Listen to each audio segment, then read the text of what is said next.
Lord of the Rings, The War of Rohirrim, was nothing special, so let's just get right into a quick and dirty recap of the plot.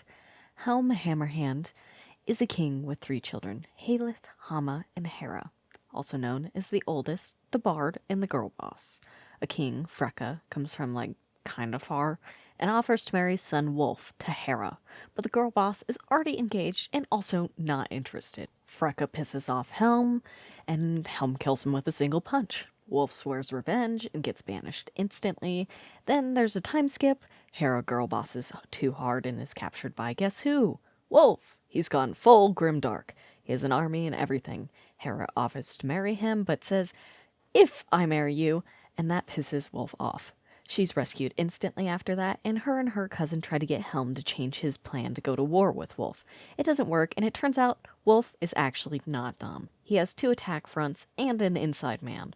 They retreat to the Dun Harrow fortress, but both of Hera's brothers are killed in the process, and Helm wounded. As winter is coming and the fortress is not well stocked, they are not sure how long they can last. Wolf is building a siege tower, Helm has disappeared, and suddenly Wolf's men are getting killed and there's talk of a wraith. Hera figures out a secret passage, which her father took, and she follows him down after, only to come face to face with the troll and 2 orcs.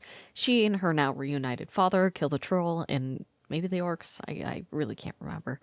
Then he rushes her to the gate, which only has time to open for Hera. Helm dies after killing tons of Wolf's men. He stands frozen and triumphant, unbroken and unbending. After that, Hera takes Helm's armor to a giant eagle who carries it to her cousin's kingdom. Stuff happens, Hera plays distraction while her people escape, reinforcements arrive, Wolf dies, the fortress is renamed Helm's Deep. As my starting statement suggests, this film was like every other action fantasy produced in the last 20 years. It was literally a 2000s YA novel with no love triangle. That's it. I did like some things, though. The animation was pretty, and according to my art major friend, very Japanese. Apparently they have a slightly choppier form of animation, which I guess differs from Western animes. Pretty cool. As far as characters go, I knew those brothers were getting fridged the second I saw them. They just screamed, I'm gonna die, They were just there to die. That's what it felt like. Wolf screams villain from character design to voice actor, and wow, he delivers.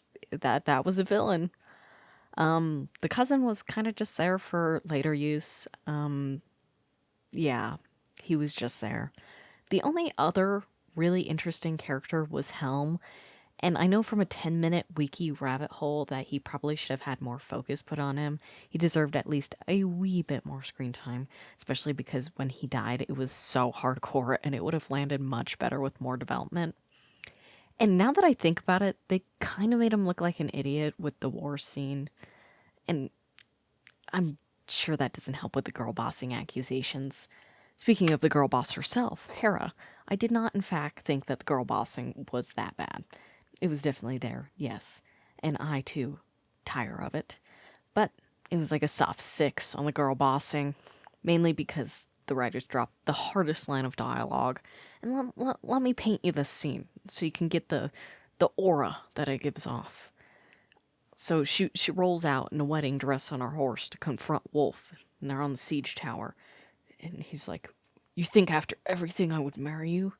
She's like, "No, I am a bride to no man." And he's like, "Okay, well, tell me then, to whom are you pledged?" She's like, "Death." And I think that goes so unbelievably hard. It was just great. And and the rune view can end here. Oh my god, that was awful. There is no uphill from that line and no uphill from that pun. Just desolate midness. Anyways, rune out.